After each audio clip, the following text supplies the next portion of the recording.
turn around, I feel the breeze over me.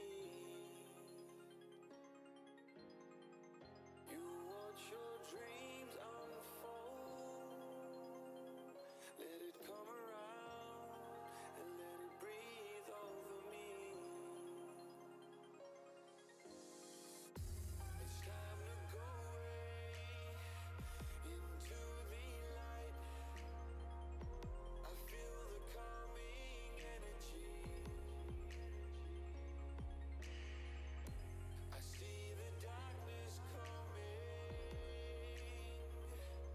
and I'm calling you to help me set me free. I'm calling for you.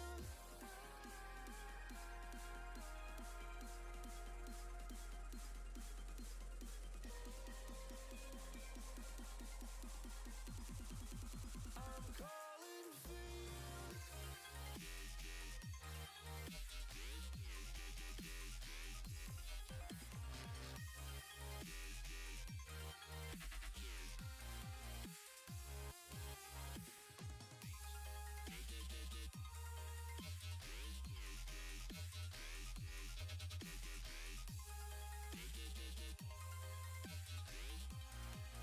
I'm calling for you.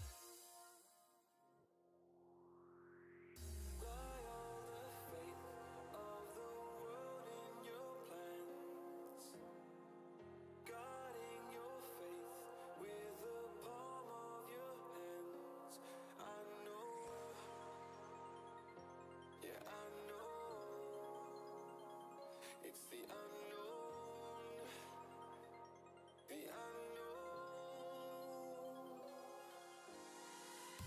It's time to go away into the light. I feel the calming energy. I see the darkness coming, and I'm calling you to help me set me free. I'm calling for you.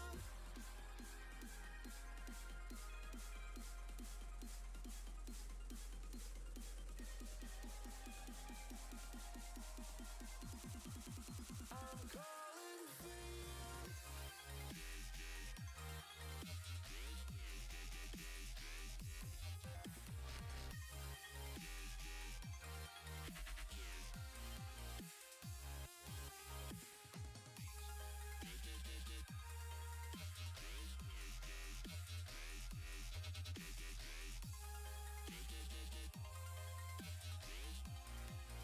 I'm calling for you.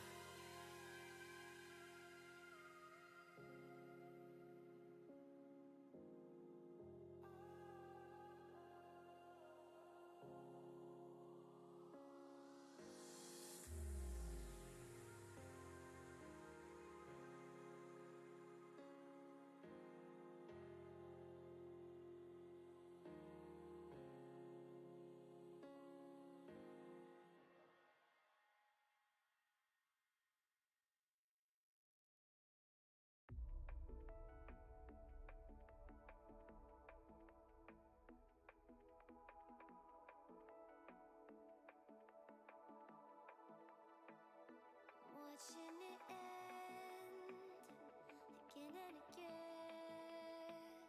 I feel it in waves, you follow me, drifting to places I should leave. So close to the edge of something so perfect. We were too scared to take the leap. I'm missing the way we used to be. Let me go. Let me in this mess I'm falling. Never know.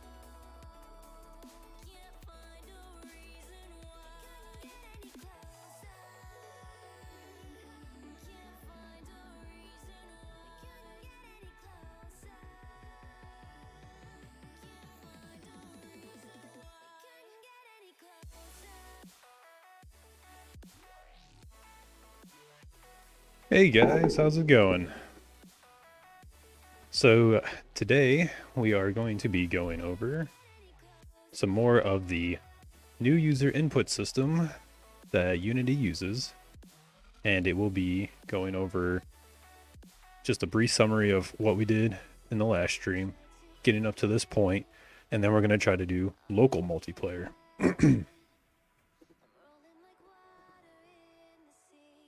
Hello. How's the music sounding?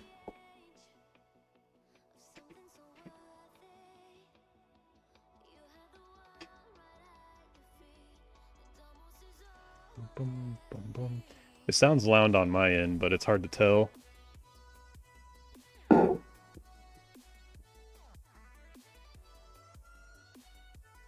Okay. Can't hear it.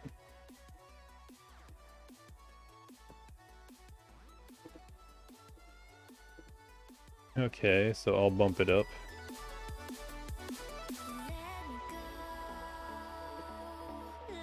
How's that sound now?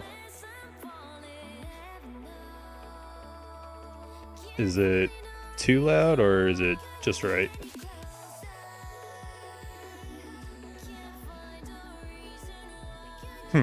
Down. Okay. Okay, so I went about halfway between where I was.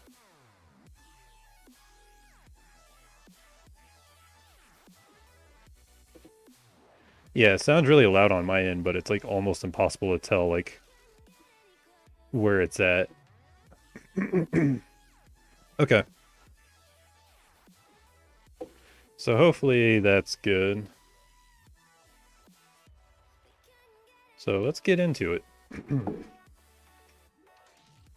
So I'm going to run the scene so far of what we went through, and based off of that, hopefully we can actually continue on and be able to grow the game. So right now I have it so I just have to press a button on a gamepad, brings in the player, and you can see it pop in on the left hand side. And then now I can use the joystick and move it around however I want. So a quick refresher of what we did, or recap. We made a player manager object that's just an empty game object. Inside of that player manager, we have a player input manager, and you can see that it has a few different behaviors on it. In this case, it says notification behavior. It's going to send messages, so it's like the same thing as invoking functions. We have joining behavior, and we just have it so if you press any button on a gamepad, it will join in with a new character. And then we have the options of limiting the players or doing split screen. In this case, we don't need to worry about that. Later on, we can adjust it if need be. We also have inside of our scripts folder, we have a input action list. So you can see it looks like a roadmap. It's because it's a action map. If I was to double click on it, we can open it up. And we can see that we have a couple actions in here. We have a move and we have a color change. This was just to test a button input to see if we can use it to change like the color of an object. It was just a test. It was something that someone requested, so I showed how to do it. If anyone is still interested in it again or to learn more about it, I'll feel free to let me know and we can continue on and show more of it. In this instance, I'm going to delete that because we don't need it. I just want to have the move action, and it's bound to the left stick, which is how we're able to move our object with the left stick. I'm going to save that. And then if we go to our prefabs of our player object, because notice we don't have a player object in the scene. And when I started up and I pressed the button, a player object appeared. So we're going to be using a player prefab. So if I click on the prefab and look at it, I have a player input component on it. It's using the default map of gameplay, which is the one that we created in scripts. It's also sending messages via the behavior, so it's going to be invoking functions. And the main one that we focused on is on move, which is why our script that we wrote for it, which is player movement, that's the reason we have an on move function. So hopefully that kind of catches us back up to where we were and how we got to where we were. And I kind of just want to show what happens if I have two controllers plugged in or added to the system. So what I'm going to do is actually go to my Bluetooth settings, and I'm going to actually add another controller. I'm just using a PS4 controller. I'm going to use the Bluetooth functionality and attach it to my machine. I got to remove it first.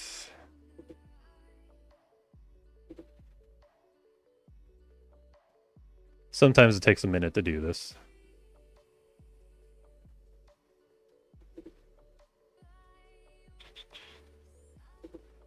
So I hope everything's going well for you guys. I know it's Monday. It's always a rough day, start of the week, and usually that's when all the fires occur.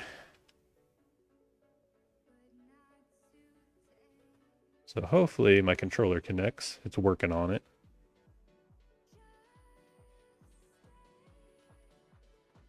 Looks like I can grab this. And oops. Doesn't look like it grabbed it.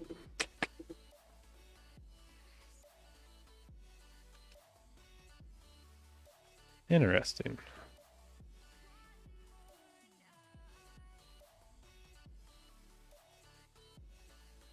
Doing the Bluetooth functionality on my controllers can be kind of finicky. So it says it's ready to go. I'm going to try it out just to see.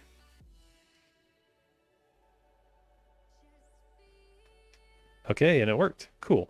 So now I hit a button on my PS4 controller randomly, created a new object, and if I use my gamepad and hit a button, now you can see I have two game objects. So now I can use both joysticks. It's kind of hard to do with two controllers, but now you can see that I'm drawing around with two objects. If I had 4, 6, I can't remember the limit of what Unity has of how many controllers you can have, but as of right now, I'm able to combine two. But something I want you to notice, if I restart the scene, I hit button on my PS4 controller, and then I hit a button on my gamepad controller. It looks like there's only one object, but if I move the PS4 controller over, you can see they all start in the same area. That's okay for certain circumstances, but in this case, we want all of our objects to start on their own starting position. So this is where we're actually going to have to start controlling what like player 1 is, player 2. We're going to have to be storing that stuff now. So I'm going to turn off my PS4 controller. The battery's kind of low on it. That's one of the nice things about this new input system, is it pretty much is built-in local player functionality, and it's pretty easy to get up and running with once you know how to use it. So let's think about this logically. We have a player 1 and a player 2, and the way that they're being created is when we push a button on our controller. And what happens when we push that button? Well, a few things actually happen.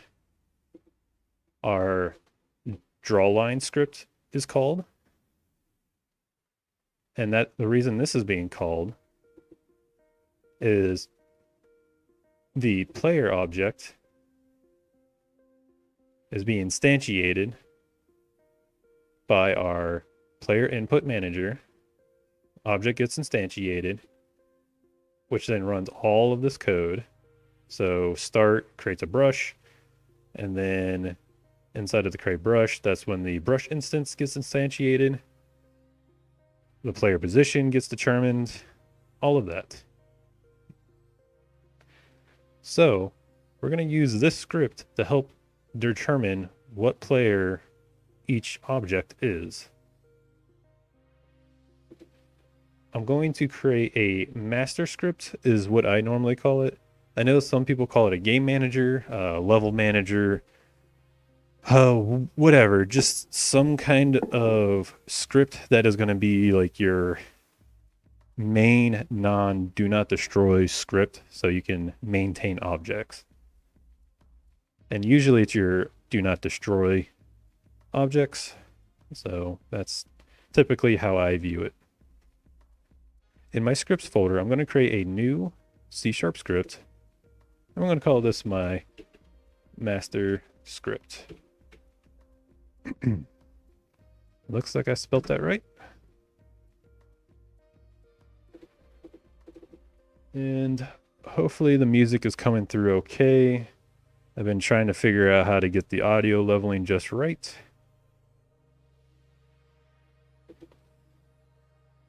All right, so we have a master script now. I'm going to remove all this stuff. We don't need it for right now.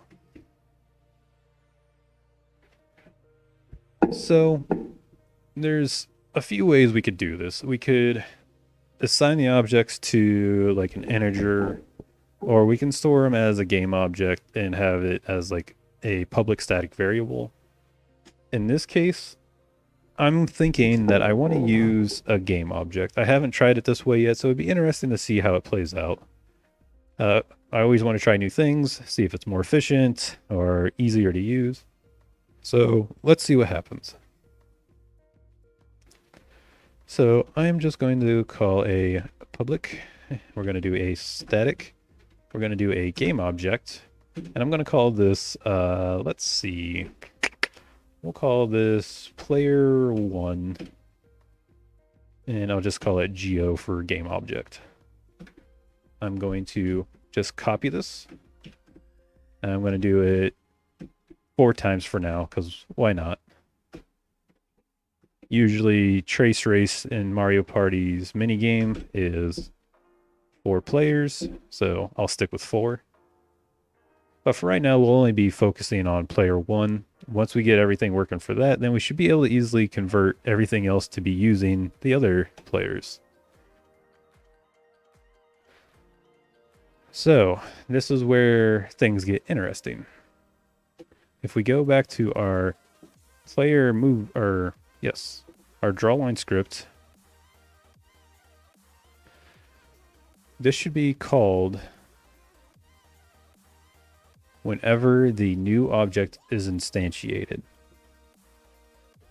So whenever that specific instance of an object is created, the script is going to run. So what I could do is inside of this start function, I could just say master script dot player1 game object is set equal to game object, which if I select this one, it's the game object this component is attached to, which is what I want. So now I have whatever object is instantiated on player join inside of my master script player1 go.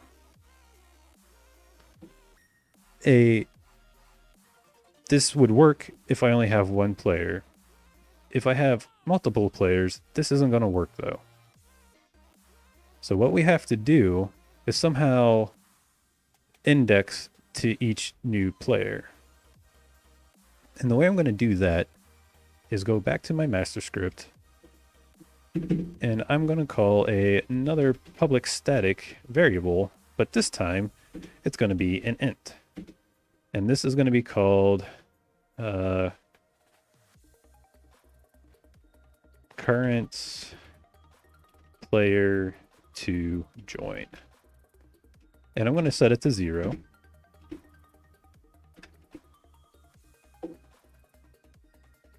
Okay, cool. So what I want to do is use an if statement. You could technically use a switch statement, but I'm going to use an if statement. And since I'm going to do that, I'm going to create its own function. So I'm going to call this private void select. Yeah, we'll do player select.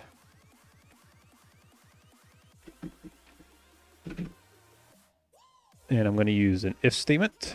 If master script dot player to join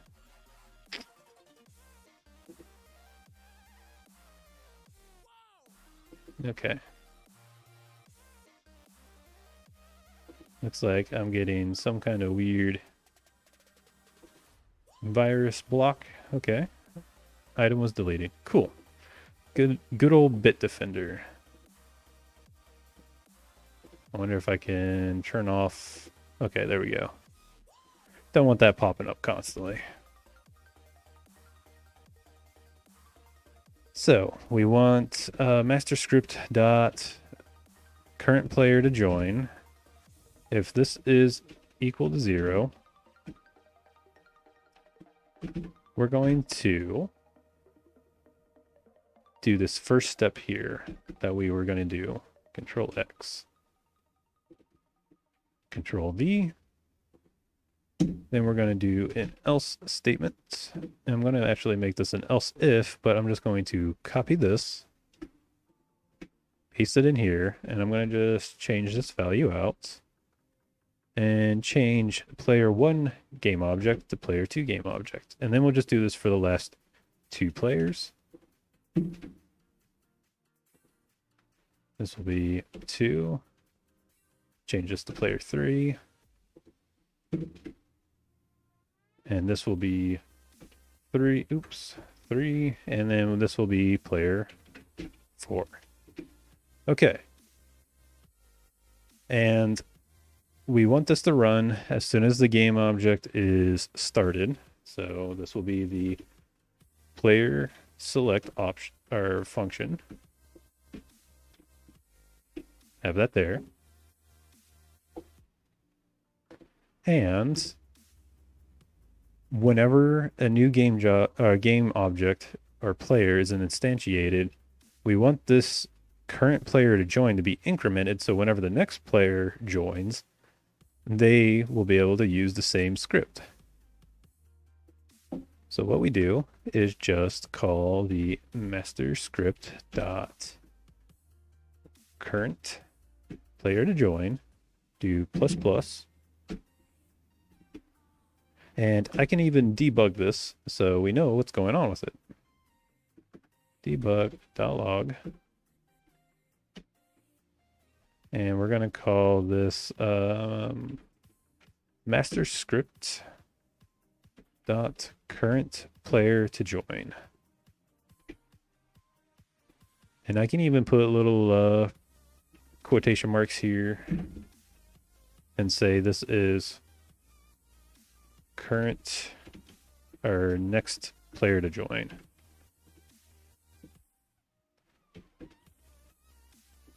There we go. So that should be good. So now if I go back to my game, run it, I'm just going to use the gamepad.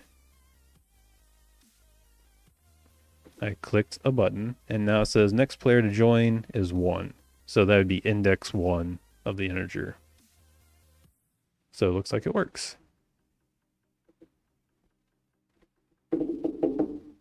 There's a few things that we can actually use this setup for now.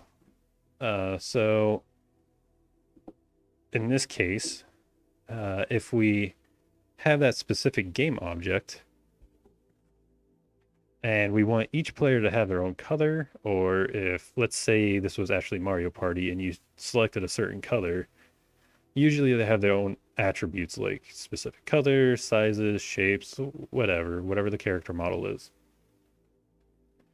So if we wanted our crayon to be green, all we would have to do is now use this game object.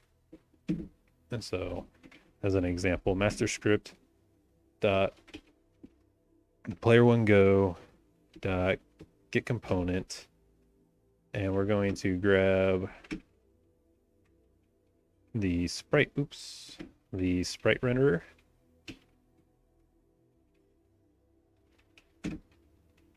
And we'll say dot color equal color dot black. So now whenever the first player joins in, the game object will be grabbed. It will grab its component of the sprite renderer and change the color of it to black. So let's see if that actually worked. So I joined in and it doesn't look like it did it. So what is going on with that? Actually, I am going to unmaximize the screen, run it, and see what is happening. Join the button.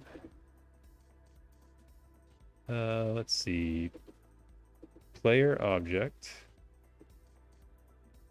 Does not look like the sprite object was changed, so are we getting a error? Missing component exception. There is no sprite renderer attached to the brush holder game object. Ah, so that makes sense as to why that did not work. So we are actually only storing the brush holder. We are not grabbing the player. So somehow we need to grab the parent. So let's do a quick Google search.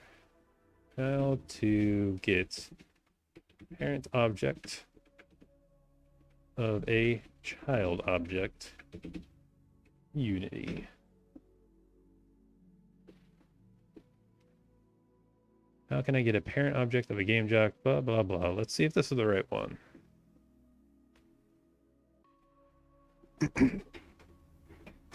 So it looks like we should be able to grab or just use the name of the game object dot transform dot parent dot game object.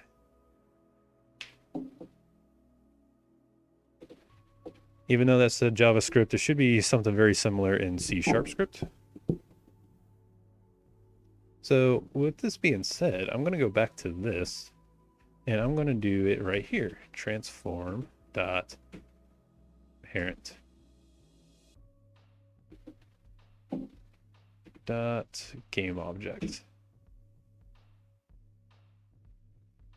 This game object, this component is attached to, a component is always attached to an object. Cannot be signed, it is read only. Interesting. So can I do a transform?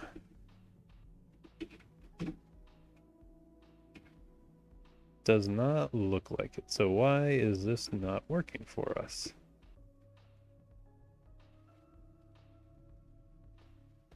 Cannot implicitly convert type Unity engine game object to Unity engine dot transform.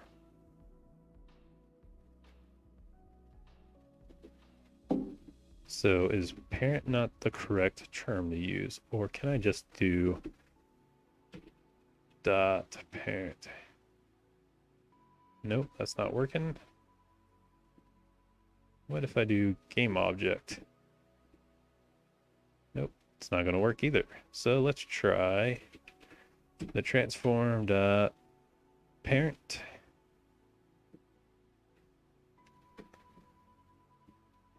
Do I need to do something like that? Nope. So what is the thing I'm missing here?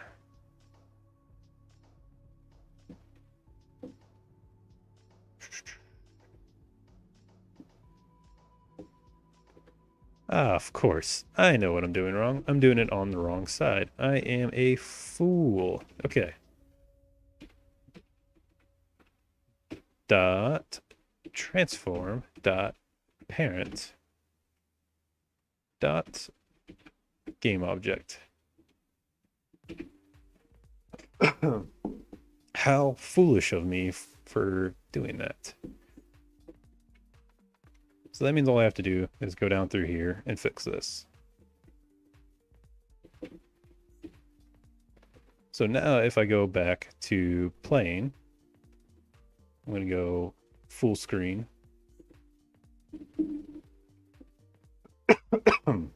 Hit the button, and now you can see I am completely black. And I can also change it to whatever color. It's not going to turn up very well though, because the crayon is initially blue, but let's see what happens if I change this to green. Green, I guess. So green. And I will turn off maximum on play so we can actually see this happening. So I'm going to hit a button, join, and now the pencil or crayon or whatever you want to call it is green. So it's as simple as that, and that's kind of the beauty of setting it up this way. You can easily change the colors or attributes of each player depending on what position they're in. So another good thing about this is if we want a specific starting position for each player, we can easily set it up using this, which I'm going to do that right now. So I am going to bring the scene over here. That way I can have a bigger scene to work with. I'm going to show the first trace again, and I'll just move it up so it's closer to where we expect it to be. I'm going to create a new empty object, and this is going to be called player 1 position, or player POS, just for player position. I guess I could call it player 1. There we go. So now we have player 1's position, and I'm just going to move it right about here. It doesn't have to be perfect. Just a general idea of what's going on. So now we have this position, and we want to store it inside of our game object. So what do we do here? We're instantiating an object, and it doesn't really make sense to store it on that script, because then you'll have multiple instances of it. So what I want is a single script that's going to be controlling everything. So the main way that I'm going to do it is use my master script. So this is where master script is going to be a lot more important. I'm going to call this a serialized field. Going to be a private game object. And this is going to be player position, and I'm just going to call this 1. And I'm going to copy it. And then I'm going to obviously change this to 2, 3, and 4 for all 4 players. So at this point, if anyone actually has questions or is concerned about what I'm doing or has any suggestions, go ahead and let me know. But anyways, I have these game objects, and I go back out into my Unity, and I see nothing controlling that master script. There's no master object. So that's a little concerning.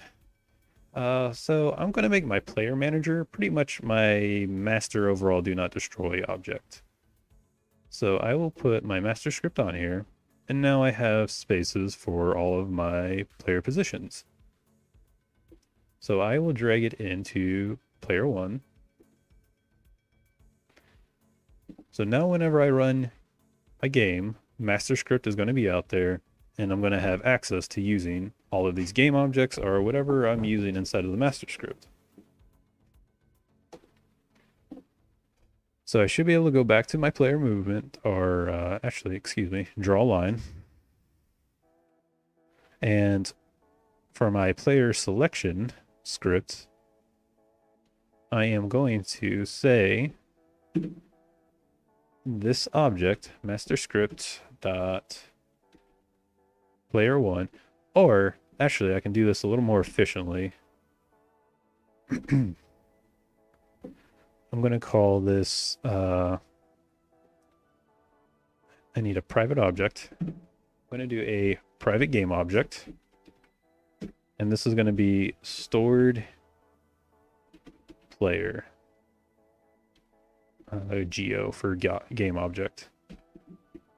And this is just going to be used as the generic stored player for use in functions.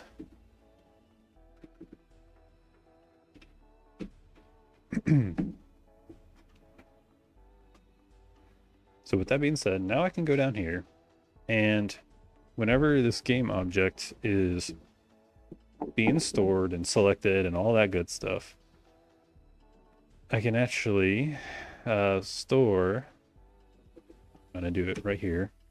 I'll say stored player game object is equal to whatever this was.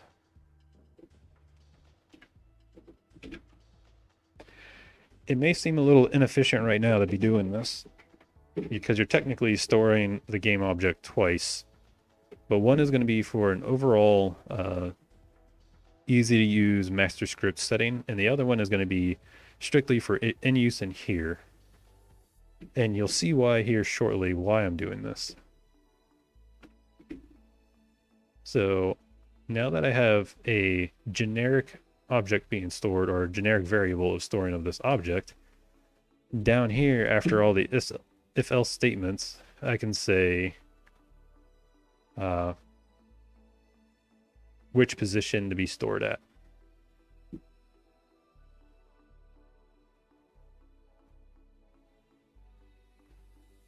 And this may seem odd at first, because technically you could just say I want stored player whatever be stored at object whatever, and you could do it all in here, and yes, that would work. But if I change all of this, this may seem crazy. If I change all of this here, get rid of that, and then come to the end and make this a list or an array, and get rid of the 1. So now I have a list that I can use, and depending on whatever current player to join will depend on which array item to use. It may seem a little confusing, but let me type it in for you. Master script dot I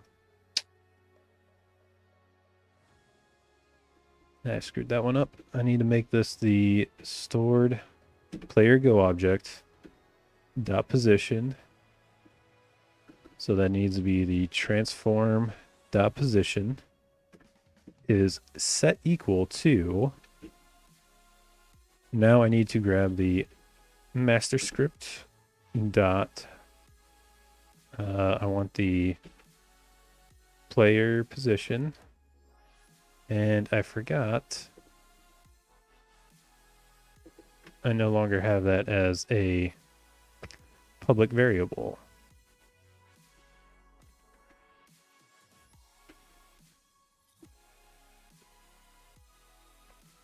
So this is going to be public.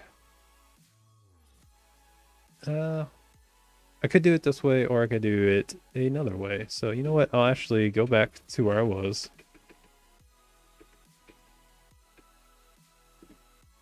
So I'll save that there. And I'm actually going to store that master script inside of this function.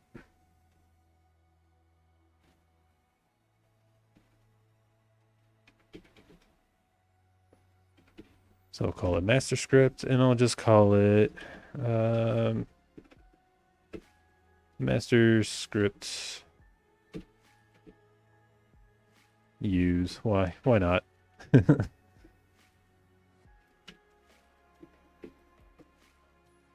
So now, if I did all of this right, I should be able to change this out. Master script use dot, and let's see if it lets me use it. Nope, still not a public object. So I guess there is a way to do this, and I'm trying to make it as simple as possible, but I don't want to waste too much time doing this. So what I'm going to do is just delete this out of here, and I'm going to do it the longhand way, not use a generic object. So just grab this line, delete it out of there.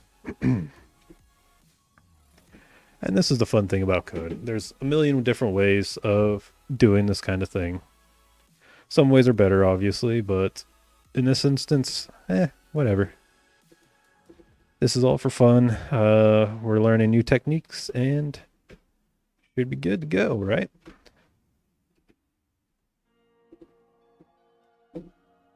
So I'm going to go back here and I need to change these back to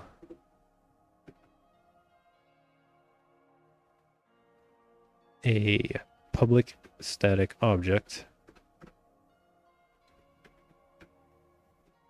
Public static game object, and this is just going to be called back to this.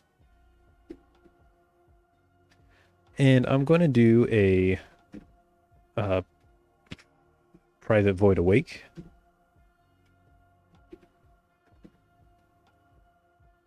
If it takes it, yep, there we go. I'm going to do an awake, and on that awake function, I'm actually going to start storing these game objects appropriately. And I'm going to use a find game object with tag feature to do that.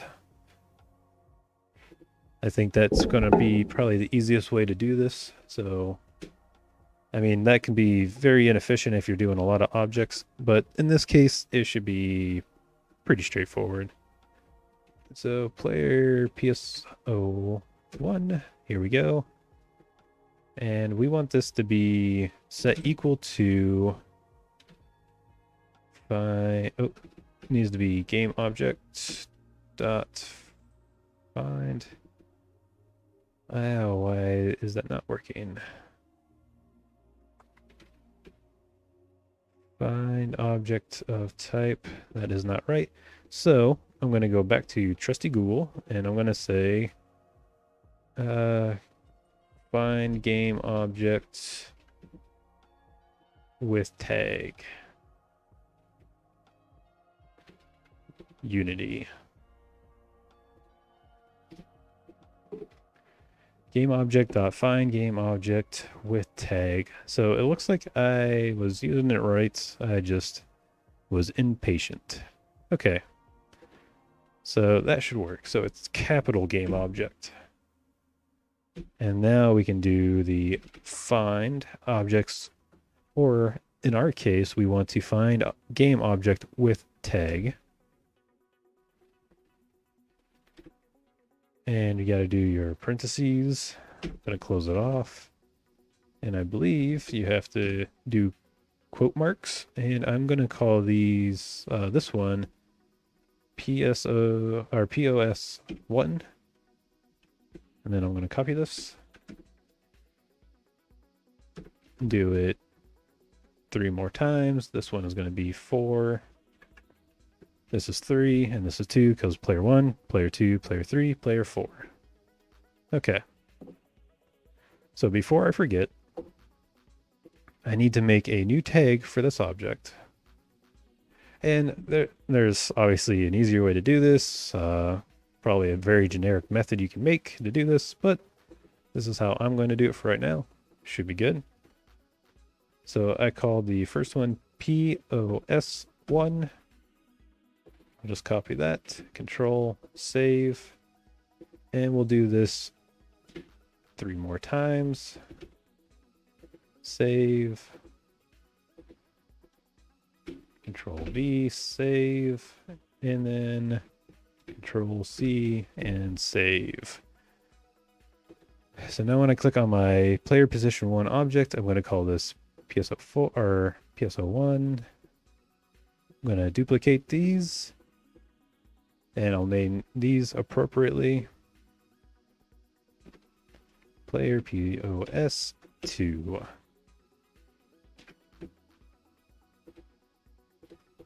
And I'm just making it so none of the code is airing out. Make sure we have all objects available for us.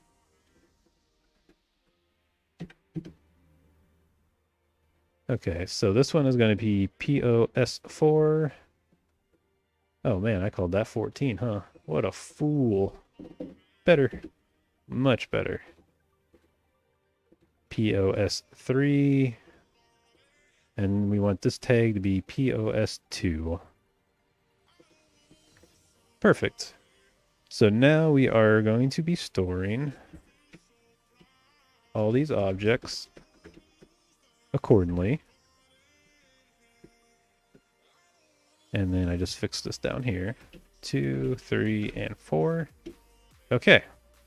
So now we have public static game objects that we can store our player starting positions. We're using the awake function to store them using the game object tag. And now inside of our drawLine player select method, we can now say, we'll go here. If current player to join is equal to 0, we will set the master script dot player 1 go, and we're gonna set the transformed opposition, and we're gonna be setting that to master script dot player 1 position 1. And we also have to make this the transform dot position. Now I'm just going to copy this and fill it out accordingly. So this would be player 2, so I have to use player 2 geo and player POS2. And the same thing for player 3 and player 4.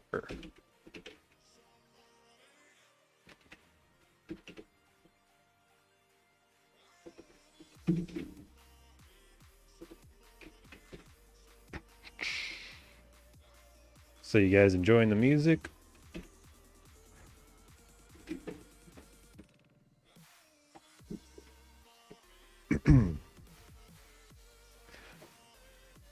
So it looks like this should all be set up now.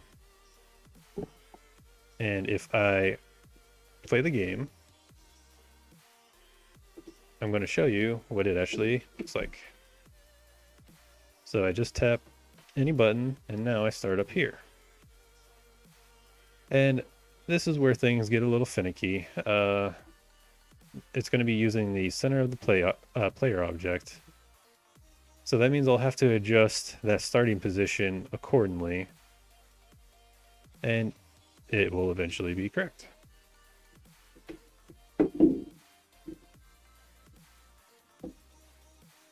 So one easy way to kind of get an idea of where this needs to be, I'll start the game, and then I'm going to create the player.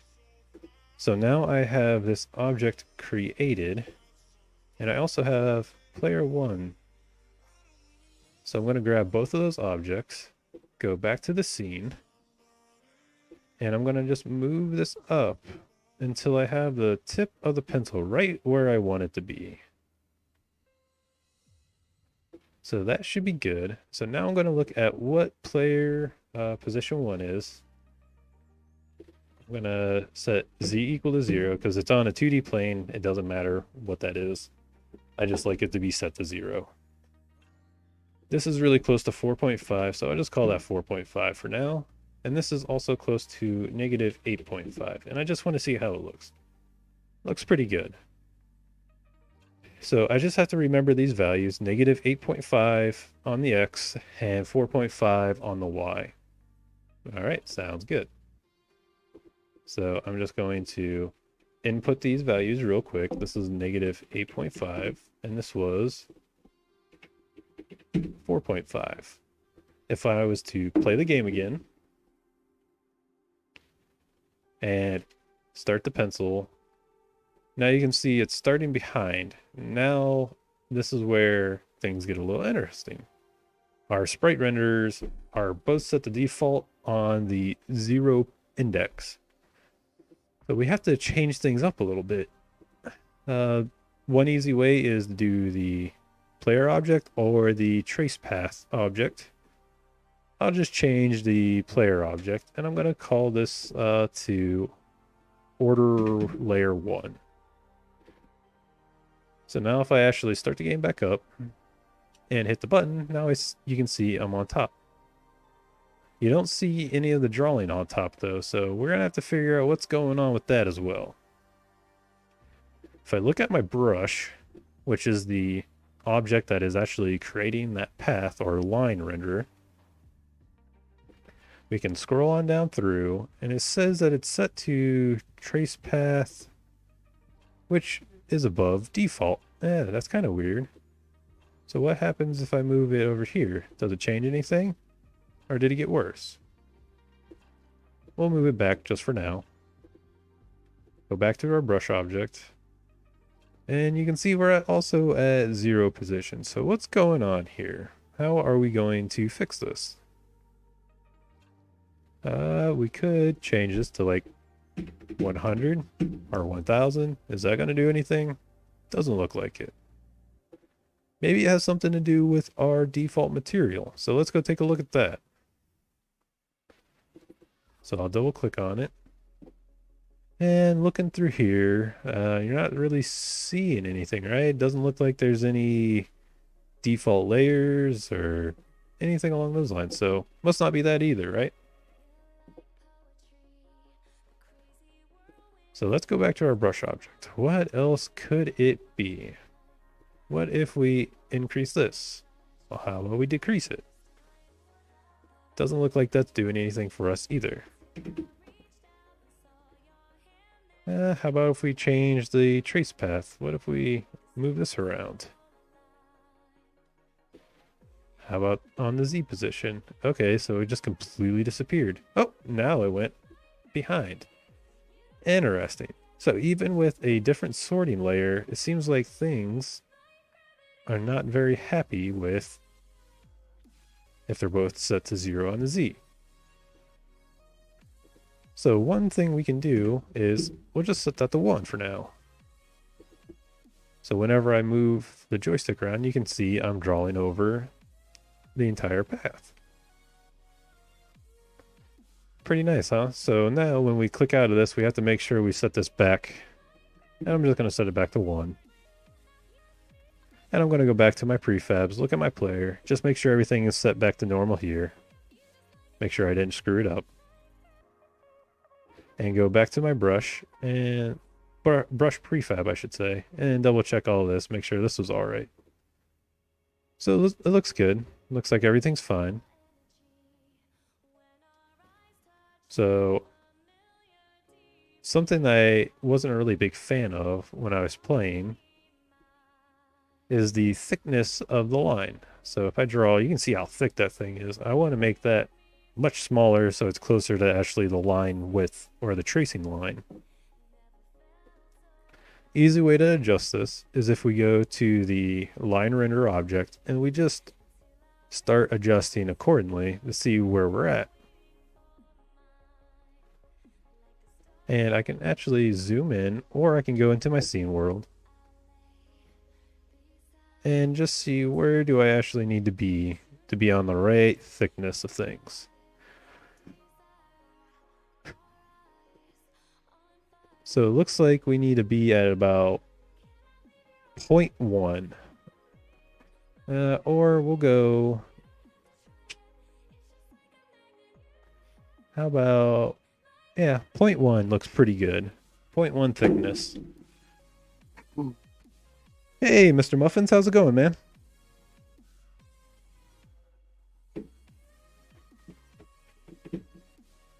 So, all I'm doing right now is kind of just tweaking things, making it look a little better, making sure Our line renderers are appearing how they should be on top of the tracing paths. All that good stuff. Okay, I'll kind of do a recap, just kind of get everyone caught back up again. So yesterday in the stream, we did cover using or setting up the new user input system. Main thing we had to do for that was use the player input manager. Typically, you store this on like a do not destroy item. Sorry, the delay is I can understand completely. But I'll kind of do a full recap of what's going on. So yesterday we did the player input manager. This is on your do not destroy objects on load.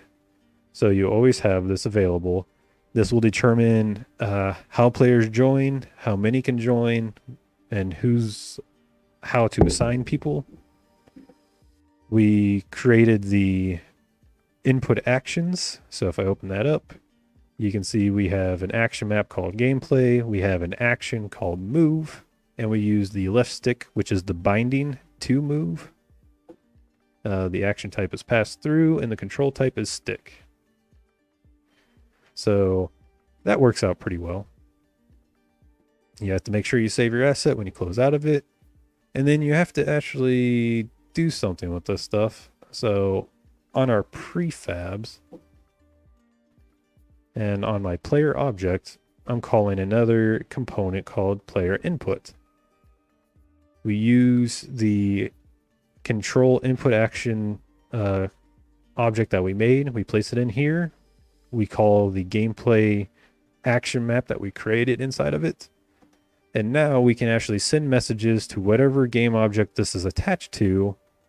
And depending on how our roadmap is set up, we can send messages or invoke messages to like on move or on controls change, whatever action that we created. And in our instance, we created an action called move. So at the end of the day, when you want to invoke a message, it has to be like a private void with the word on and then whatever your action is. So in this case, it would be private void on move, and then your parentheses, and then your curly brackets, and then your brackets, and then you work from there, which I can show underneath my player movement script. You can see I have private void on move, and then you see this little fancy input value. That is a crucial step. All this is saying that this is a parameter. The player input component is actually going to be using this. It's just passing a value through, and it's just between 0 and 1 and -1, and it's creating a vector 2 based off of our stick movement. So it gets that value, stores that value, and then we have to use that value to actually move our object. And I just use a transform.translate to move our character. And I've been working on this specific script today for the most part. And I really wanted to get the multiplayer aspect of this created. So the way we had it set up, whenever you pressed the start button or press the button on any of your controllers, they would all specifically start in the exact same spot, whatever the prefab was initiated to. We don't want that happening because in Trace Race, you all start in 4 different spots. And you also are different colors and you have your own attributes, so on and so forth. So we're trying to dictate what all is happening when the player is instantiated and assigning its own specific attributes. So in this case, if I start the game and I hit a button on my gamepad, you can see that the player controller, or the player being controlled, is green, even though my prefab is blue. And that's because inside of my script, whenever the player is being joined, it runs this specific script once. it says, okay, well, the current player to join is index 0. So this must be player 1. So player 1 is going to be stored. We're also going to move its position to player 1's position. And then we're going to grab the sprite renderer of the player and set it to green. So I'm just using just generic colors for now. Oh, that's a cool way to do it. Yeah, it turned out pretty nice actually. I stumbled around because I was trying something new earlier. I wanted to use like a generic script setup so I could funnel everything from this if else statement list and funnel it down into like a generic function that says, okay, well, this is player 1. So go to player 1's position, so on and so forth.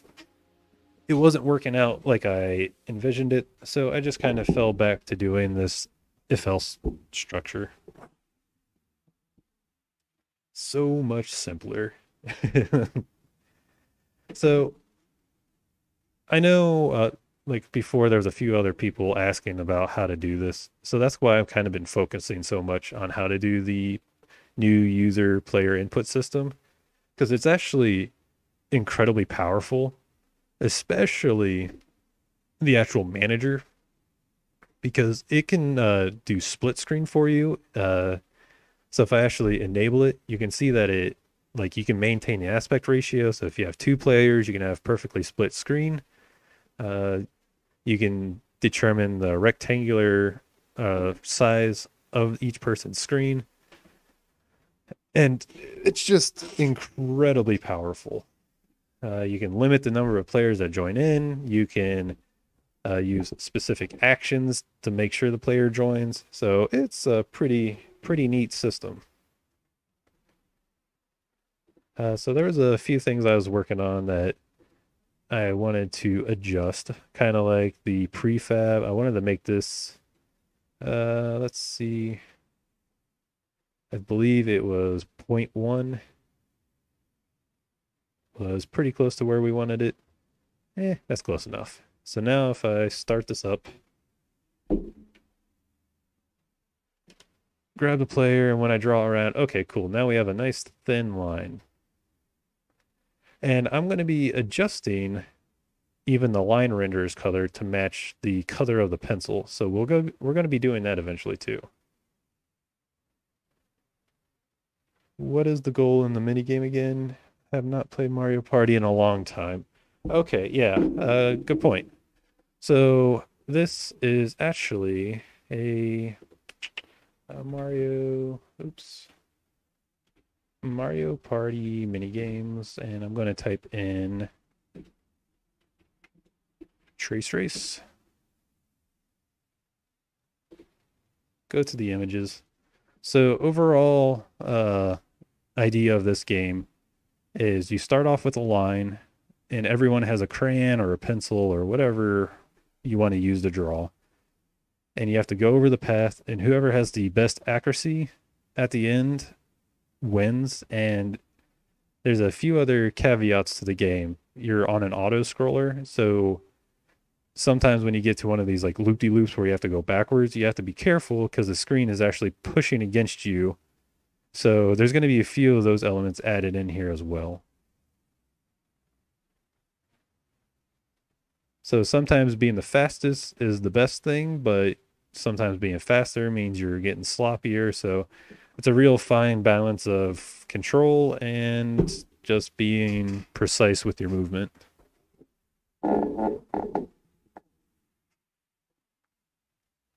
So I think that pretty much covers that mini game. I mean, it's not something that you could probably play over and over again, but uh, are you going to make it so you can play against compoopers?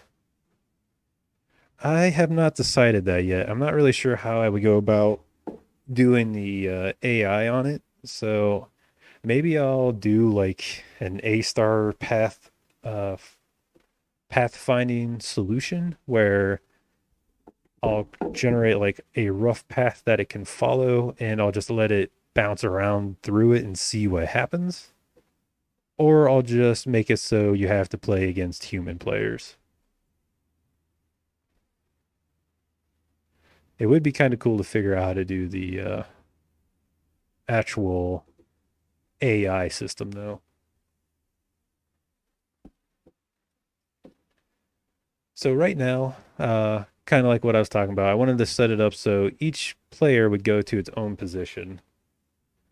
So I kind of have that going right now. I have the scripts ready and set up to go, but I haven't moved my starting positions yet. So if I look at them, they're all stacked on top of each other.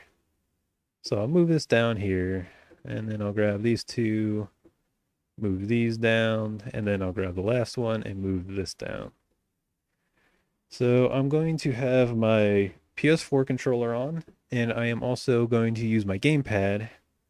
So now, when I start the game, if I hit on my gamepad, you can see player one position is in player one's position, and it's a green pencil. If I hit on my PlayStation controller, now you can see it joins in, but it's a blue pencil. And because that's the original prefab object, we didn't adjust the colors of it yet. And it's in player position 2. So this is a very solid and simple solution to setting a player position based on player joined. You could even have this set up so you have like a title screen and a player selection screen before the game actually starts. And on the player selection screen, you would determine the player's positions, like store your objects and your attributes. And then when the game actually starts, you would pull from those attributes and then store the players where they need to be. Honestly, I think this is going to be good enough for what I'm doing. I just wanted to see if I could set the game up, get multiplayer working, and this is local multiplayer. It's working perfectly fine. If I could find another one of my PlayStation controllers, I would set that up as well and show you 3 players on here as well. But that will probably be either at the end of the stream or tomorrow. I think we're getting pretty close to finishing up the main goals that we had. After this is going to be pretty much like the finishing touches, making things look nicer and kind of going from there. So with that being said, I kind of want to make things a little fancier later on. So I'm going to redo the crayons. I'm going to redo the default material, try to do like a crayon looking texture, and redo the trace path, make it look a little nicer, fancier, maybe do a border on the screen. And then we'll do like working on the camera movements and set up like a finish line. And then eventually we'll do the checkpoint system that we're going to be using to calculate the accuracy of our player. Do you have like a limit, like a week to finish this mini game, or just however long it takes? I'm actually not on a time limit for it. Personally, I would like to try to get it done within this week. So I might end up streaming every day to accomplish that. Main reason is because I still wanted to create a devlog video on the Blackthorn project that I did, the Seal the Deal project. So I think probably the next couple days should be able to get this finished. And that gives me a couple days to work on the devlog video and get that out by the weekend.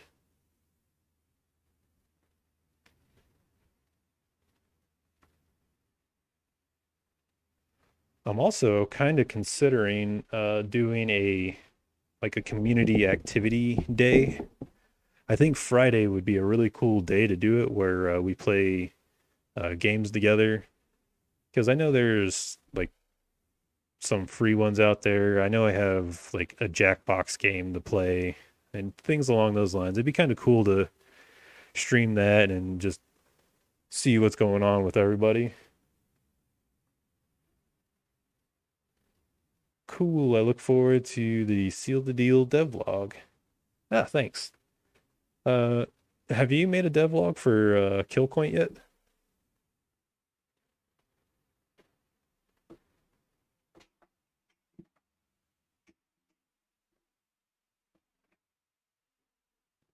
I would definitely be interested in checking that out if you do make one.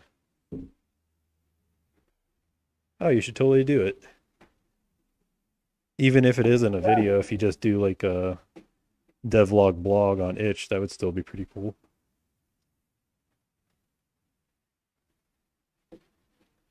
It's always interesting seeing what kind of problems people run into during those game jams and like their thought process of like, oh crap, I scoped out this game to be a simple collectathon, but then I realized I don't know how to make a rigid body controller, so now I can't do it.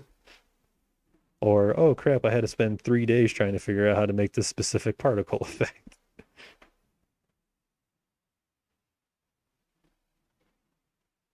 All right, so uh what should I work on right now? So let's revert back to my plan of attack. See what we've done so far. So we made our initial line. That was just a art asset. We want to draw a line in real time, which we did. Pretty simple. User input, we got that. No biggie. We figured out how to use the new user input system of Unity. Check accuracy of a drawn line. We haven't done that yet, but we have local multiplayer input. So very nice. So we did do this. We did get something done today. Finished.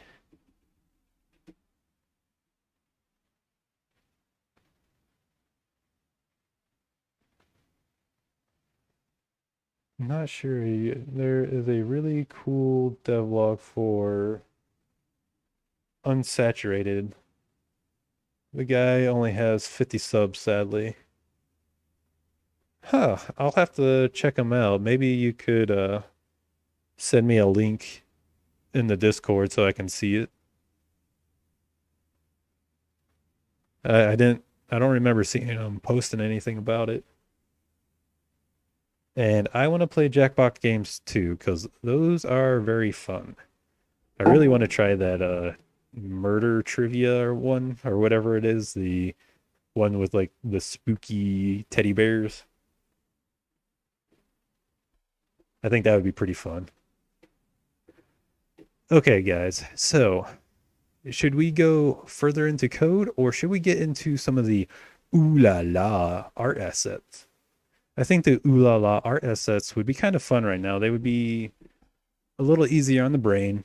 I've already spent the past hour kind of doing the coding and talking about that kind of stuff. So maybe we kind of just focus on the fun stuff, just doing some cringe-worthy art. Maybe I can make a silly looking crayon. Oh my God, yes. Uh, yeah, I will do that, but it's real high quality and he puts a lot of effort into his videos. That's always awesome to see when someone actually does that. I know when I try to do my videos, I don't really know how to polish them up all the way. I know like probably one of my most recent videos, I guess this will be like a shameless plug. So I'll just go to my channel, go to my videos. So some of the more recent videos that I've kind of been like more proud of doing have been some of the game reviews that I've done from Itch. His name is Demizo, by the way. I just looked it up. You know what? I can pull that up right now, and hopefully that gives them a little bit of viewage. Hopefully. So yeah, like these videos, I feel like they're some of the more quality ones I did. You know, I took gameplay, I broke it up, I tried to do like nice clean voiceovers, throw random memes in there, do all the fancy transitions and stuff, but at the same time, I feel like I can't get like the art quality up there. Some of the transitions seem very basic. I just looked at it. Oh wow, he gained 15 new subs since yesterday. That's pretty sweet. What's his name? Uh, Demizo? Is that his YouTube channel? I don't think that's him. Demizo. Okay, it kind of looks like this one, the unsaturated solutions. I'm assuming that's who it is.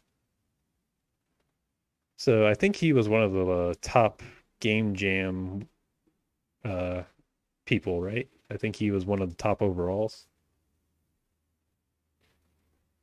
So you know what?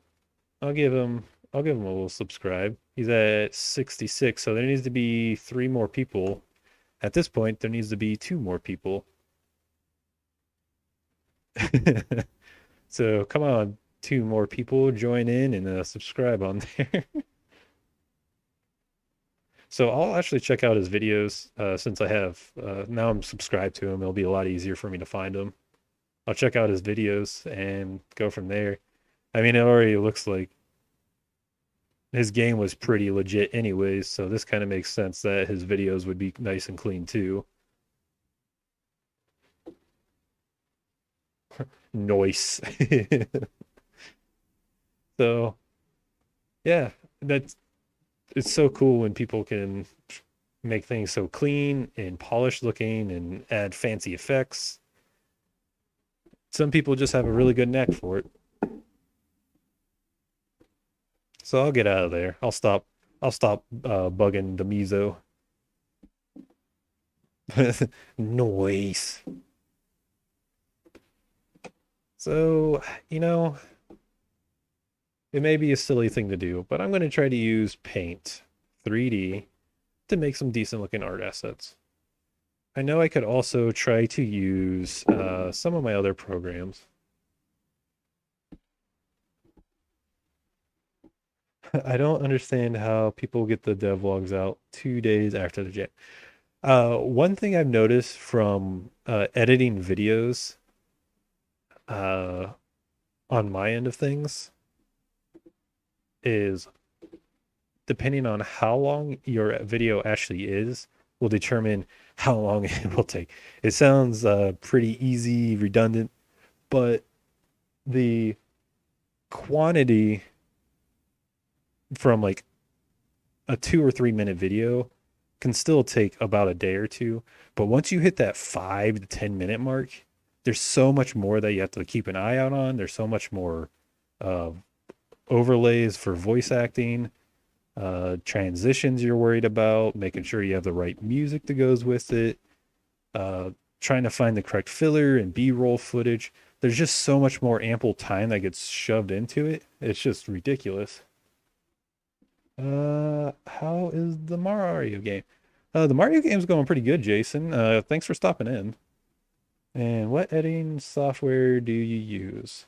All the ones found for free art garbage.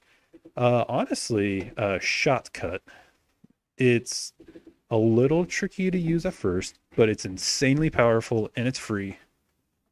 So that is why I use it. I'll see if it'll open up. I mean, I have OBS running, Unity, and Paint, and all this other stuff. So let's see if this actually opens up without crashing my computer. After I show this, I'll get back into doing the art assets that I was going to be working on. I'm kind of in like the loopy mindset right now because it's been a long day. It's Monday. Already been speaking about an hour and whatever minutes talking about the actual coding side of things. So it's just kind of nice to relax the brain and de-stress and just show off all this goofy stuff. So how's it going, Jason? doing anything cool?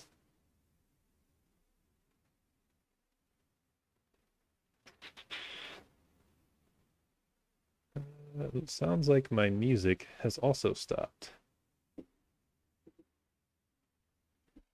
So I'll turn that back on. I figured this got quiet all of a sudden. Don't know what was going on.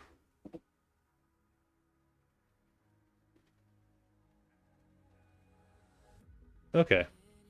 So this is the interface. It looks very overwhelming at first, but it's actually not that bad. So let me go to, this is probably one of my, oh, I'm missing files for it, so I can't do that.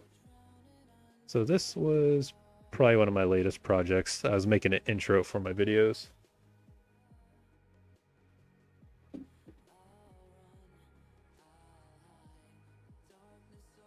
Uh, Pretty all right. Just doing commission work, right? Oh, nice. So what do you do? Doing art or music? And Muffin's gotta head out. Good luck with the rest of your stream. Oh, thanks for stopping by, Mr. Muffins. I appreciate you joining in and chatting with us. I hope you have a good night and you stay safe out there. So, yeah, this is the software I use for editing videos. It has a timeline. You can do fancy transitions, overlay with text, and do multiple clips, multiple audio tracks. So it's pretty nice system. And then it even has an export feature where it'll put it directly into like a YouTube format or whatever format you want to use. So it's a pretty heavy software for being free.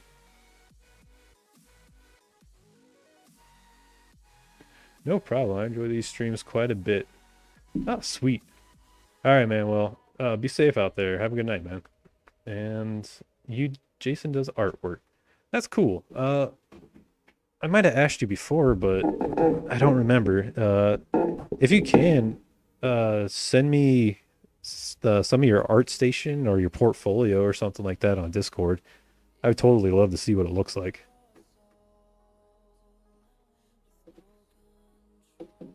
And now you get to cringe at how bad my artwork is because I'm going to be drawing a crayon. So let's see how bad this turns out. I'm going to turn off the canvas. I'm going to go, we'll go 50 on the width. Go 100 on the height. And you know what? I'll actually make this wider because I'm going to put the crayon at an angle. So let's go 100 by 100. And now I'm honestly just going to try to build up with very basic shapes. So I think I will use probably a rectangle. That thing is thick and chunky. Okay, so we're going to do thin line art on this.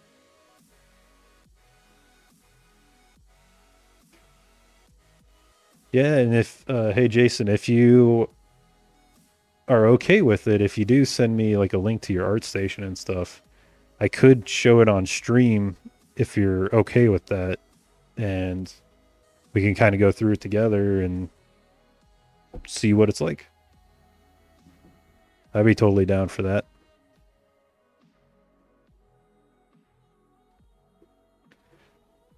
All right, so what I'm going to do is just start off with the basic shapes and then kind of just build off of it from there.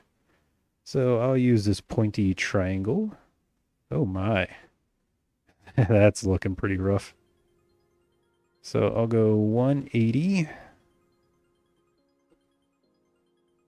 Slap that bad boy on there. And then I just got to line up the pixels.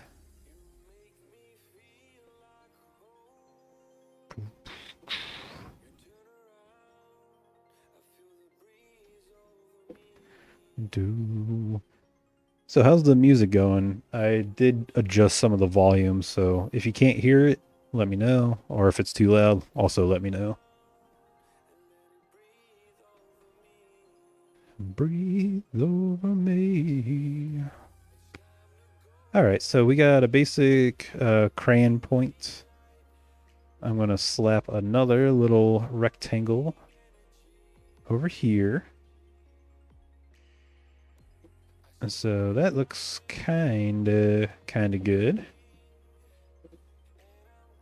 I believe crayons typically have some kind of thick band around the center as well. So I'll grab this. And we'll say it's right about here. I'll do a fill of black. And then for you. Okay. Oops. I want this to be black. And then I'm going to fill the rest of the crayon with just white. The reason I'm going to be using white is because for crayons and sprites, the way they work in Unity is if they're starting off white, you can easily change the sprite color by accessing the sprite renderer and just changing the color that way without having to have multiple art assets with different colors. I usually draw like anthropos people, like them. Literally, or lately I've been doing pixel art though, especially like RPG sprites. Kinda earthboundish. That's actually pretty cool. I tried to, you know, I said this before. I'll see if I can pull it up because I feel like it's a shame if I don't show off the dookie stuff that I've done. Pictures. So it's not there. I saved this. I gotta find where I saved all this stuff, to be honest. Pixel art. Okay, so I think I found it. Done apps logos. I did Baby Yoda or Grogu. Ah, yeah, you're right. Actually, yeah, so inside the description of the video, there should be a Discord link, and that's my actual Discord that I kind of use to announce videos and everything. So you don't have to join or anything, but you should be able to find me from there and just paste it on there. And if you don't see it, let me know, and I'll see if I can just find you on Discord somehow. But yeah, this is, I mean, this is some of the stuff I've done. Tried to like make generic buttons. See if it pops up. The beauty of being a game dev is you just kind of have many hats that you wear. Sometimes you're good with them, and then other times they are just enough to get by. Nothing too special. Enough to know what it kind of looks like, though. Oops. So let's... Why did this shift? There we go. I'm trying to zoom. Okay, so that was like a bracket platform thing. So why did that change? I tried to figure out how to do like shadowing on a button and stuff. Yeah, do like a little darker on the bottom, do brighter on tops, that kind of thing. I tried to do like parallax backgrounds. Do little animations for Baby Yoda when he got like hit and stuff. See if I can zoom in on that. Yeah, so he's happy when he ate his chicken nuggets and chocolate milk. And then when he hit an object, he was like, oh no! What other ones? Tuna pixel art. Oh, yes. I think it's cute. Oh, thank you. This was one of my favorites, and this was one of the first ones I did because we have our dog named Tuna. She's a Australian Shepherd mixed with a Beagle, and I tried to make a little pixel art of her.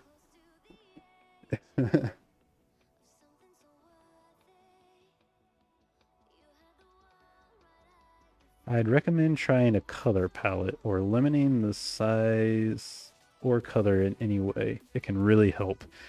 I've tried to do a size restriction. I always try to start off with like 16 by 16 or 32 by 32. And I've realized that it really does make you think about how an object should be structured. I've never really done the palette restrictions, and I think that would really help me as well because sometimes I make stuff that just doesn't blend well together, kind of like this fireball here. Uh, to me, like the colors were too bright for each other and they didn't blend very well. What other random stuff did I do? Like random flashlight effects, enemies. Yeah, just random like weird enemy stuff. I tried to do a top-down person.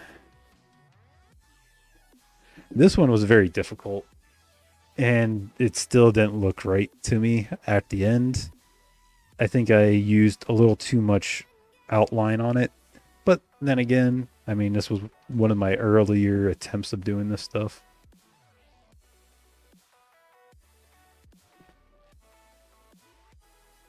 The color palettes will make your art feel more consistent and it'll teach you a little about color theory.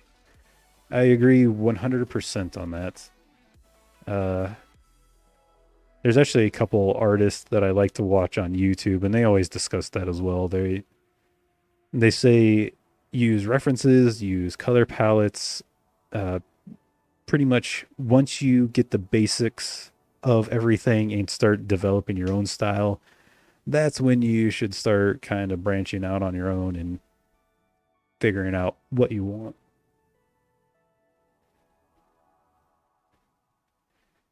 So enough. Yeah, enough with this. It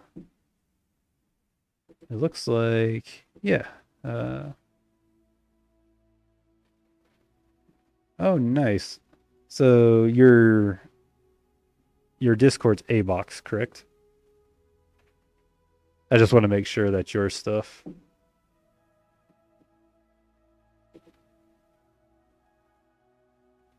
So I'll bring this over.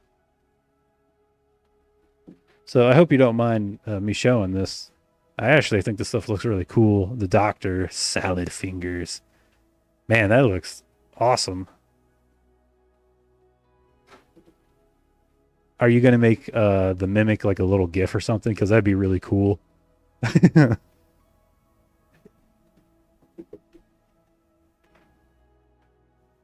Dude, that looks legit. How dense is the pixel art on this stuff? Because I mean, that looks like you got some really good detail in there.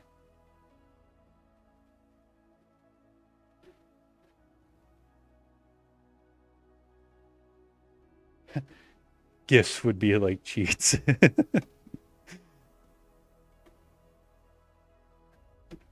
I don't know if you're familiar with Aggressu Kitty or Aggressu Cat. I can't remember how it is. It's the angry version of Hello Kitty. It's on Netflix, I think. And for some reason, it reminds me of one of the characters from there.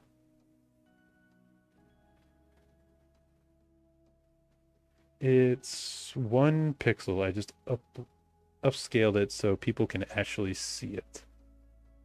Oh, very interesting. That is really cool, man. Thanks for sharing that. Yeah, I mean, if you do enough of this stuff, you should really put like some of your best work on an art station because that always seems to be like the go-to for most of the artists that I've talked with throughout Discord. They always use an art station, and that's kind of like their resume.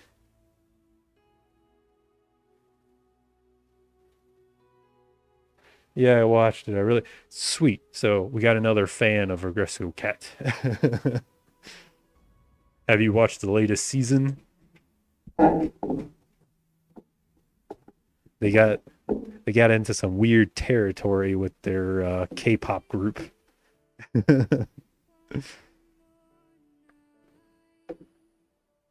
All right, so we have a crayon. I guess we should kind of finish this up, huh? Oh, what am I doing? That's definitely not white.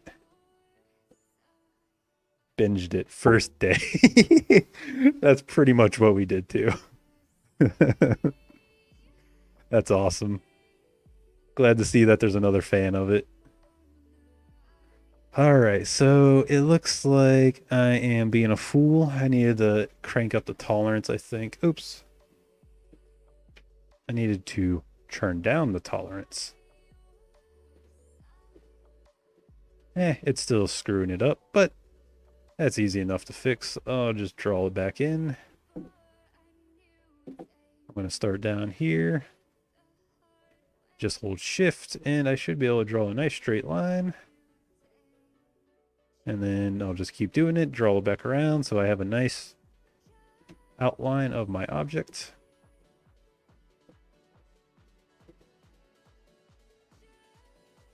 And I want to zoom out. Oh, that was weird. I don't know why I did that, but we'll fix it. It did like a squiggly dance and then it disappeared and then it shot up on the screen. Okay, so there we go. We got that. So I don't know if you heard Jason, but I was talking to Mr. Muffins and Tiff earlier about possibly doing a like community day where instead of focusing on like the Let's Codes or devlogs or reviews or anything like that, kind of just have a day or at least a little time frame where we can all play games together because we actually have like Jackbox games and I thought it'd be kind of cool to play those together, do like the trivia games or Boulder Dash or whatever they are. I thought it'd be pretty cool to kind of just like hang out with people and try those out.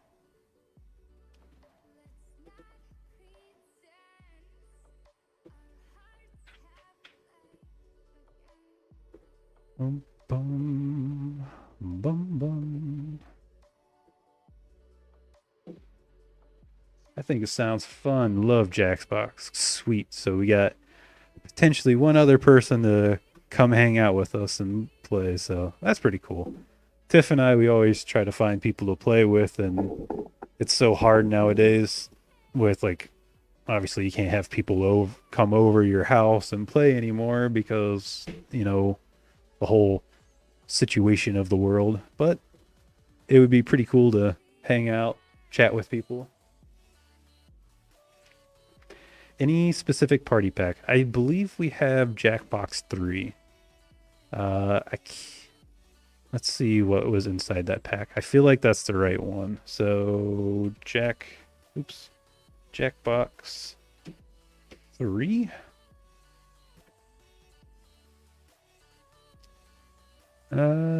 Is that it?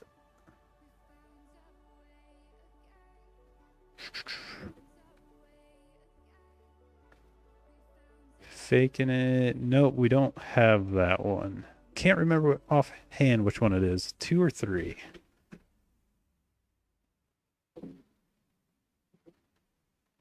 So this is looking familiar. Yep. This is the one that we have. It has Bidiots, Bomb Core, Earwax, Fibbage 2, Quiplash, and that is it. But yeah, we have that one, and I mean, always willing to try out other games too, because I think there's like free version types of these type of games. Everybody loves Quiplash. The one that I really want to do is the murder trivia. I think that was on the 3rd pack. Let's take a quick look at that. Jackbox 3. Yes, Trivia Murder Party. I think that one would be really fun to do. Get a little competition. Yeah, it's crazy how like simple the games are, but how fun and addicting they can be, especially if you have the right group of people.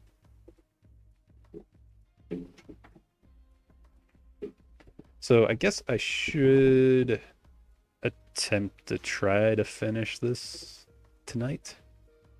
I'm gonna draw. I'm just trying to make things look a little nicer. I mean, this is the fun part of the day for me.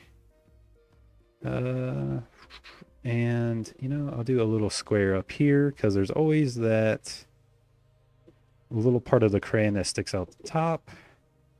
And you know, I think they also do another little ring roughly right about here. I could be wrong. I enjoy Among Us a lot. When you have the right group of people, it's a great session. I think it's been falling a bit though. Yeah, I mean, it was definitely the flavor of the month a little while ago, so that one's going to be dying off pretty soon. It's just like that Fall Guys game. It was super popular for about 2 months, and then it just went kaput.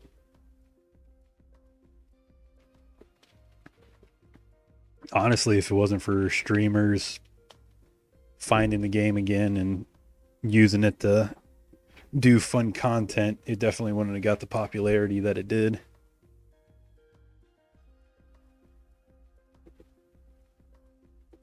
It's always sad to see that kind of thing happen.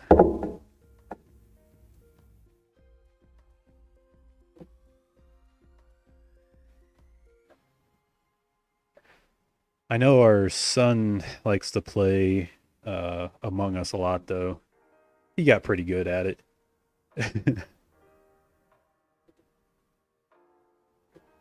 Oops, that is way too big. What am I doing?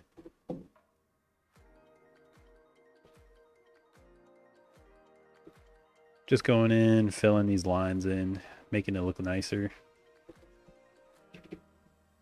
What's 50% look like? Okay. And then I should be able to do another line here. Boom, boom, boom, boom, boom. Okay, there we go. That's looking pretty neat.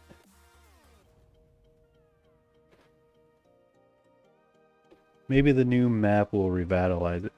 Yeah, aren't they didn't they cancel the second Among Us just so they could go back and repolish the first one? At least I thought that's what they were doing.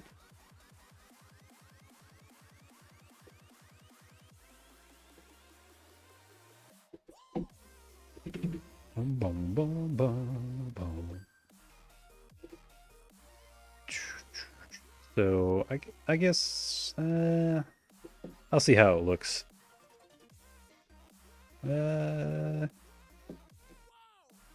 Okay, that kind of looks nice. I like the little phased look on it.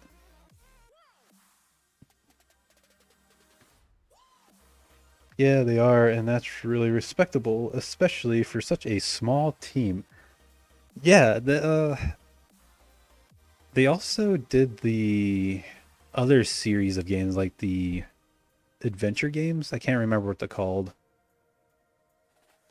But those look pretty interesting too. I haven't played those ones yet.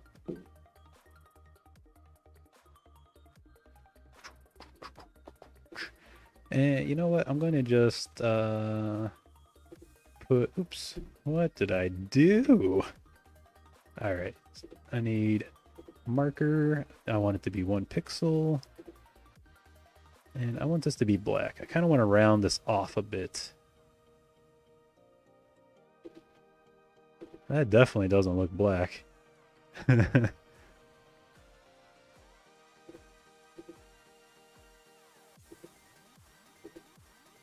Let's see if that did anything.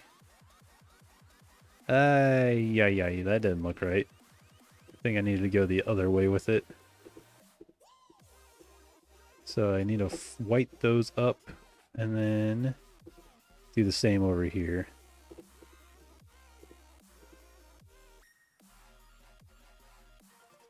Okay, so now if I do this right,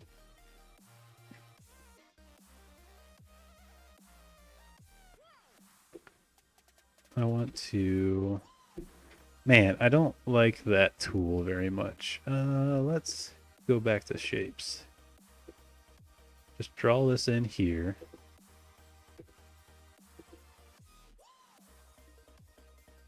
Harry Stickmin. Yep, that's the one. Could not remember it for the life of me. So how did I want to do this? I think... I wish it wouldn't do that. It's so sad. Okay, so I just do that. Hit enter, maybe? Nope, doesn't like enter. I always have to click off. Maybe I did need to do 2 pixels worth. Yeah, 2 pixels would be fine. Do this. And then I need to refill in my lines. And then I am going to grab this. And this is going to be white. And I'm going to do the same thing on the other side. Do that. Should be good now. And I guess I could do kind of the same effect with the rest of the crayon to make it look like it's actually round. So I will do that right now. I will drag across, make this black.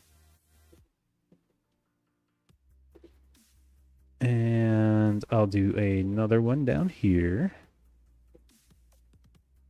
And another one down here.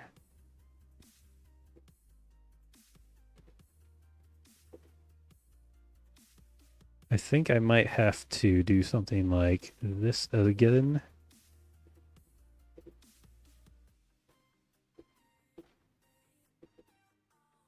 And also erase or draw in here. Make this white. That should be 2 pixels over, and this one...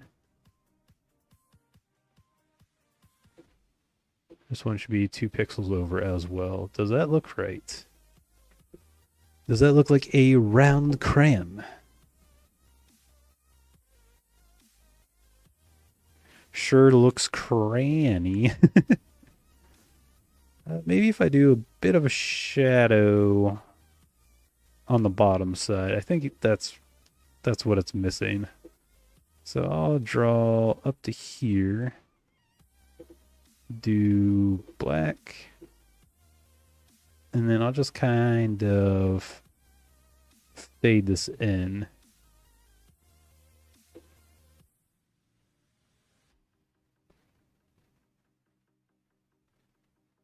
Oh yeah, that's a good idea.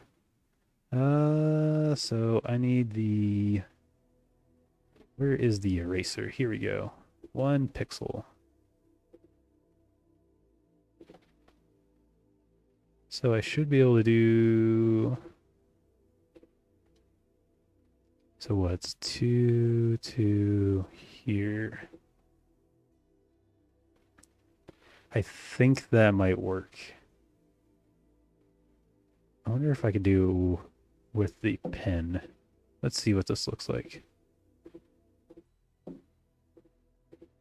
I probably totally butchered that. No, that's pretty close. Looking pretty cranny.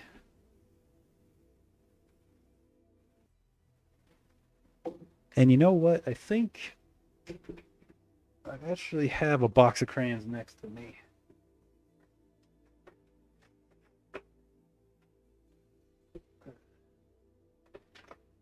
That's kind of what I thought. Okay. So a crayon typically has like a dollar version of its own color for the wrapper. So I think what I'm going to do, hopefully it doesn't screw it all up. Probably will. Let's see. So tolerance, I'm going to do a very light gray. So what I need to do is fix this here. So go back to black.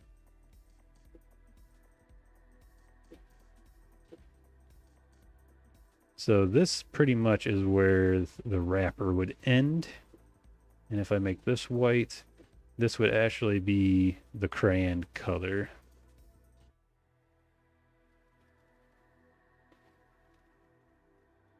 So I think that's how that needs to be. I'm going to erase this out of here. Make this black again. And then round it off a bit. And what I need to do is take this gray, and that should hopefully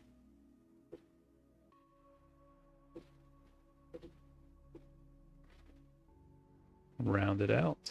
Oops. What if I do this top line that color? There we go. Kind of looks like a crayon now. Sweet. So what I really wanted to do was use the fill tool and make these areas darker. But that, I don't think that's dark enough. Maybe just a little darker. It's so hard to see on here. Not enough visual distinction. How dark should I make it?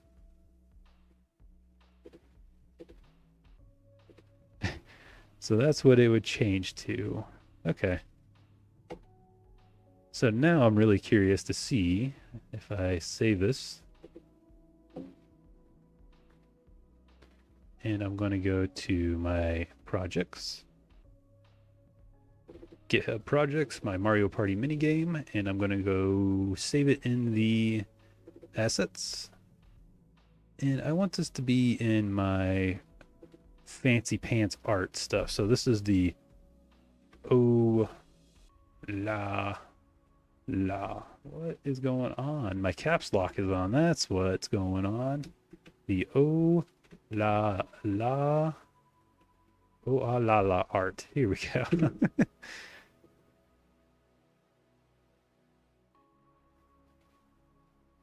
Helpful shading to define where the light's coming from. Yes. I was initially going to have it come in from the left-hand side, but then I got lazy and I said it looks okay enough. Crayon. I'm going to save it, but I just realized I am making a foolish mistake if I don't do this. I need to readjust the canvas size.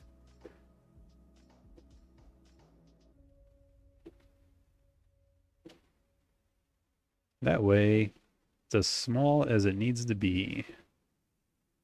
Pixel is in there. I should be able to shrink this up all the way to the edge. There we go. Perfect. Now I can save it.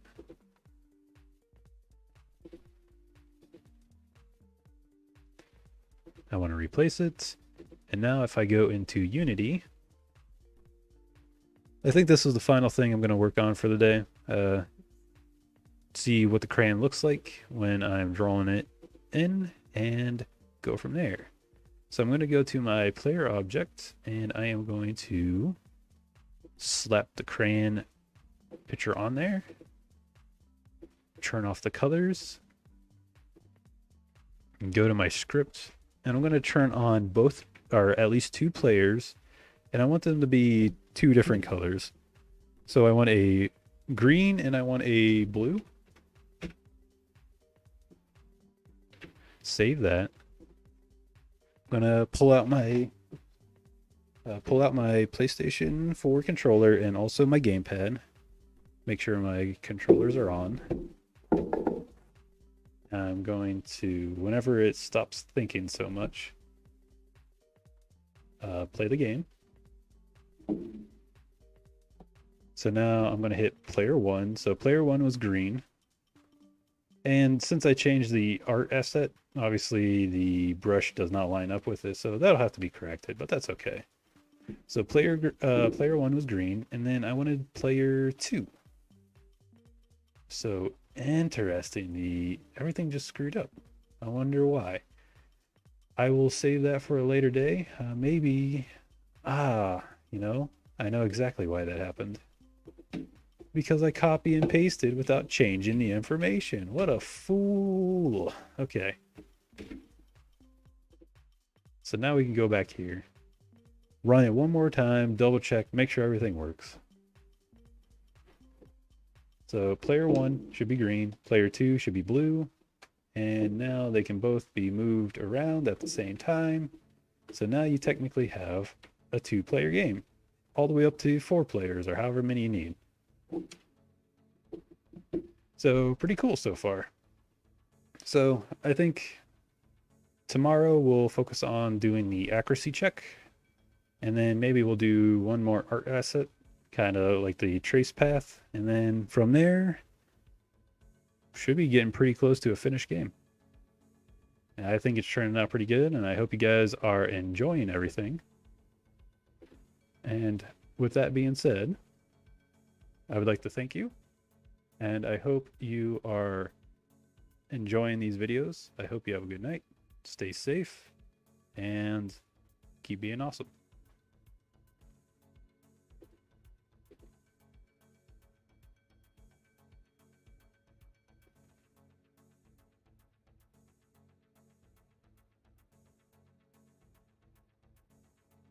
You have a good one too, Jason. Thanks for stopping by, man. And also sharing your art. That was pretty cool.